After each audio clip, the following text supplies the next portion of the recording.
اللہ اللہ اللہ اللہ اعوذ باللہ من الشیطان الرجیم بسم اللہ الرحمن الرحیم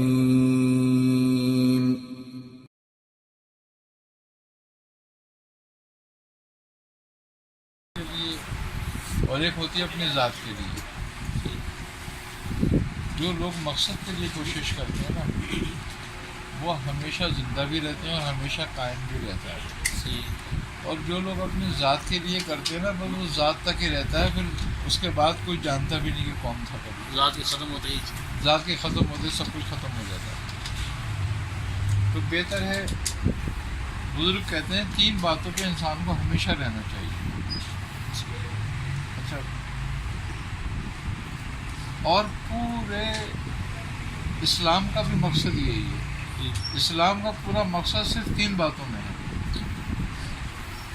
ایک یہ کہ تم نفع نقصان پہ زندگی گزارنا چاہتے ہو یا حق اور باطل پر.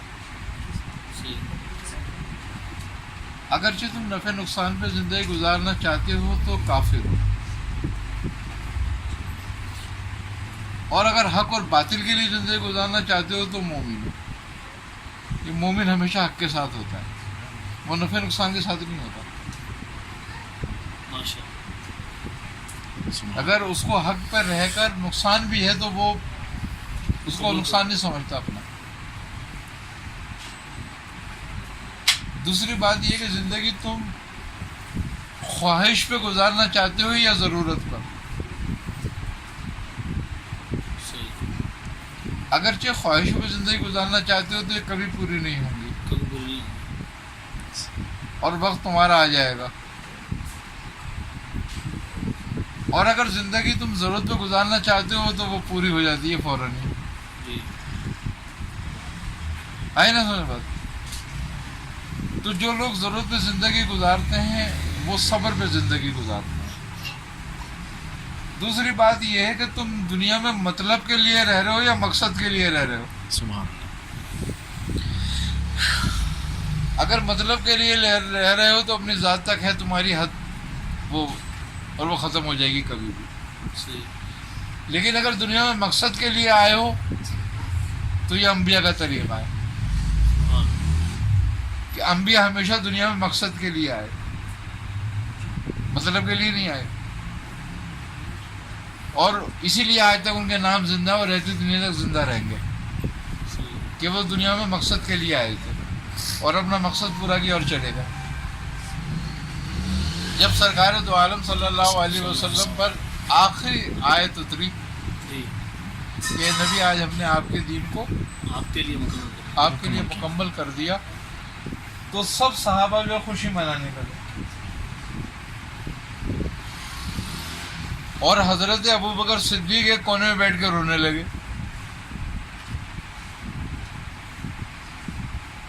لوگوں نے صحابہ کرام نے ابو صدیق رضی اللہ تعالیٰ عنہ سے کہا کہ اے صدیق آج تو خوشی کا دن ہے.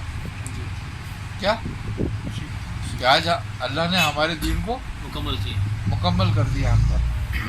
آپ نے فرمایا کہ بے شک یہ خوشی کا دن ہے کہ اللہ نے آج ہم پہ اپنے دین کو اور اپنی نعمتوں کو مکمل کر دیا. مگر اس آیت سے مجھے فراق کی بو آ رہی ہے.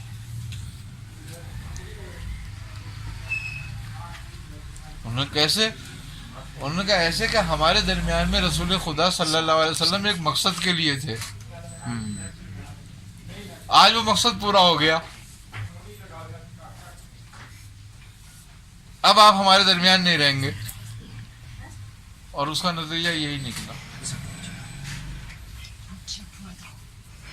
کہ آپ کا ربیع الاول میں وصال ہو گیا. تو بات یہی ہے کہ دنیا میں آدمی مطلب کے لیے آیا ہے یا مقصد کے لیے آیا ہے. تو یہ 3 باتوں پہ پورا اسلام ہے. صحیح ہے. اور جس نے 3 باتوں کو اپنا لیا کامل مومن. ہاں. اچھا، کسی کو بھی عزت اپنی ذات کی برتری سے نہیں ملتی،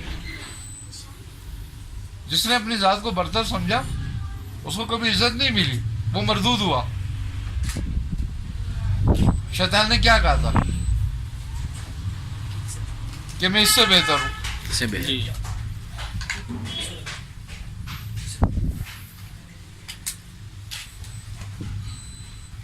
اور آدم نے کیا کہا تھا کہ ربنا ظلمنا انفسنا، کہ میرے رب میں نے اپنے نفس سے ظلم کر دیا. تو انہوں نے اپنی ذات کو گرایا تھا اور اس نے اپنی ذات کو بڑھایا تھا. گرانے والا محبوب ہو گیا اور بڑھانے والا مردود ہو گیا.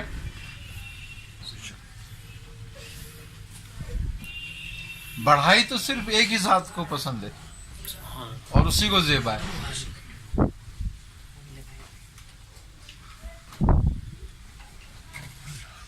تو انسان دنیا میں جو ہے نا مقصد کے لیے رہے، مطلب کے لیے نہ رہے.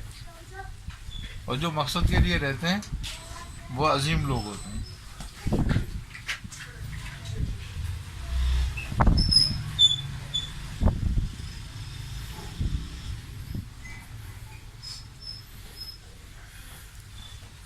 تو اسلام میں انسان کی زندگی کو ان 3 باتوں پہ اپنی استوار کرے کہ نفع نقصان پہ نہ رہے، حق اور باطل کے ساتھ صحیح ہے.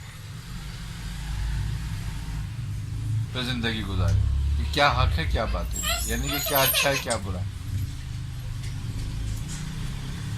ایک زندگی کو خواہش پہ گزارنے کی کوشش نہ کرے، زندگی کو ضرورت کے مطابق گزارے. ضرور.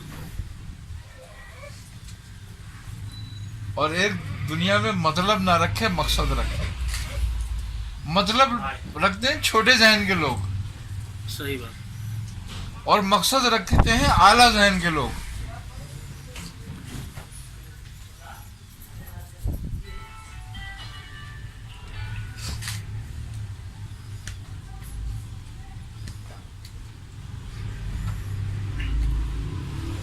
تو جن نے ان 3 باتوں پہ عمل کر لیا وہ کامیاب ہو، کیونکہ یہی 3 باتوں کا طریقہ انبیاء کا طریقہ تھا کہ دنیا میں نفع نقصان کے لیے نہیں آتے تھے کہ کس میں ہمیں نقصان ہوگا کس میں نقصان ہوگا، بلکہ وہ حق کے لیے آتے تھے دنیا میں اور حق کے ساتھ ہمیشہ رہتے تھے. چاہے کتنی تکلیفیں اٹھاتے ہوں، چاہے کتنی مشکلوں میں زندگی گزار رہے ہوں، لیکن حق کے ساتھ گزارتے تھے.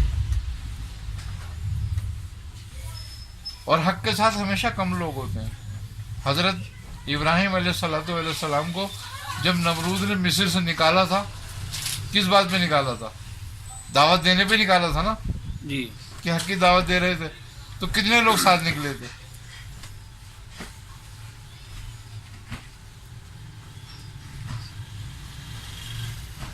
صرف 3 ساتھ تھے آپ کے.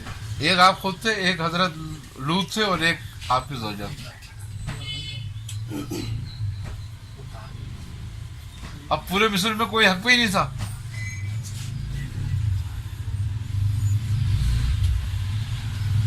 حضرت نوح جب نکلے کشتی لے کر کتنے لوگ تھے؟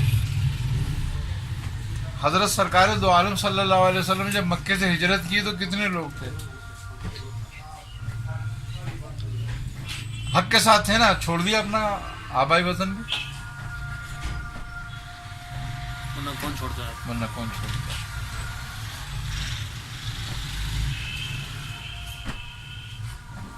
تو حق کے ساتھ رہنا جو ہے وہ صحبت برداشت کرنا ہے. کیوں کہا کہ وَتَوَاصَوْا بِالْحَقِّ وَتَوَاصَوْا بِالصَّبْرِ، حق کے ساتھ ہو جاؤ اور صبر کے ساتھ رہو. کیونکہ آزمائش کو صبر ٹالتا ہے اور کوئی چیز نہیں ٹال سکتی. صحیح بات. کہ جب مشکل آتی ہے، آزمائش آتی ہے، تو صبر ہی ٹالتا ہے اس چیز کو. اس سے مقابلہ کرنے کی طاقت صبر ہی دیتا ہے.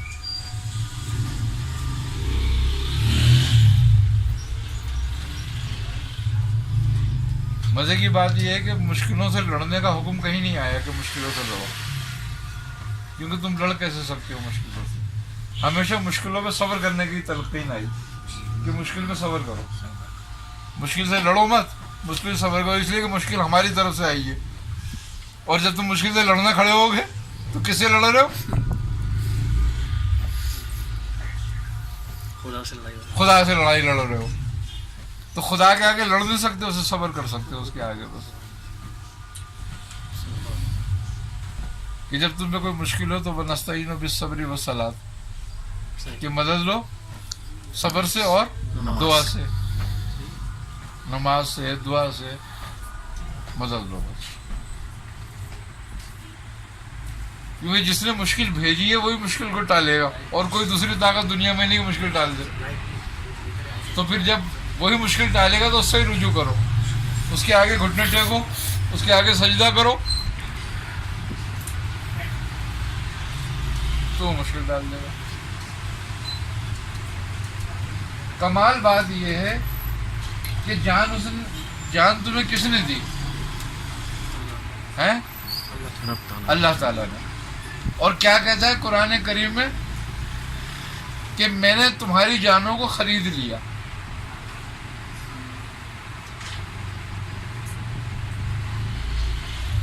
مقصد یہ کہ چیز بھی اسی کی اور خرید بھی تم سے رہا ہے، کس کے عوض؟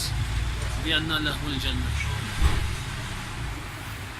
کہ میں نے جنت کے عوض تمہاری جانوں کو خرید لیا، اسی نے دی ہے نا، اور اسی نے خرید لیا۔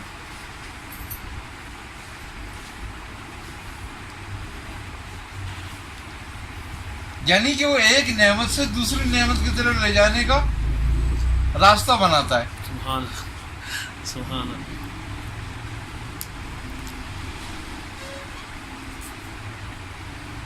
کہ وہ تمہیں نعمتیں دینا چاہتا ہے، پہلی بھی نعمت دوسری پہلی بھی نعمت دی کہ جان دی تمہیں، دونوں اور پھر اس نعمت کو خرید لیا، اس کے بدلے اس سے بڑی نعمت دے دی، یعنی کہ تم تو اس کو ضائع کرو گے اگر وہ تمہارے ہاتھ میں چھوڑ دے، تو تم اس کو ضائع کرو گے اس نعمت کو، تو وہ کہہ رہا ہے کہ ضائع ہونے سے بہتر ہے کہ ہم اس کو خرید لیں۔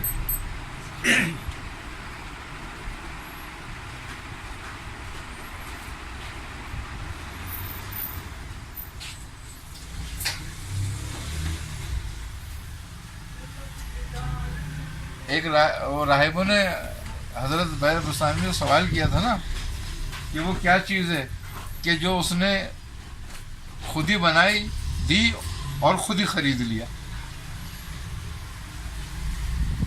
اور وہ کون سی ایسی تخلیق ہے کہ جس کو اس نے تخلیق کی اور اس کے بارے میں خود ہی معلوم کر رہا ہے کہ کیا ہے۔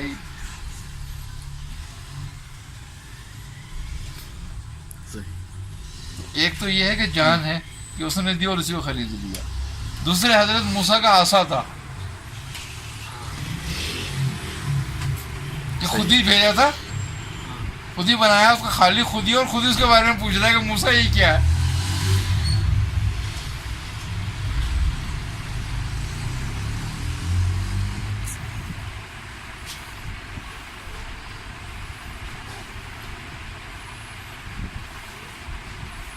بہتر ہے کہ آدمی کوئی مقصد دنیا میں لے کے چلے اور وہ مقصد حق ہو اور حق کے ساتھ ہو،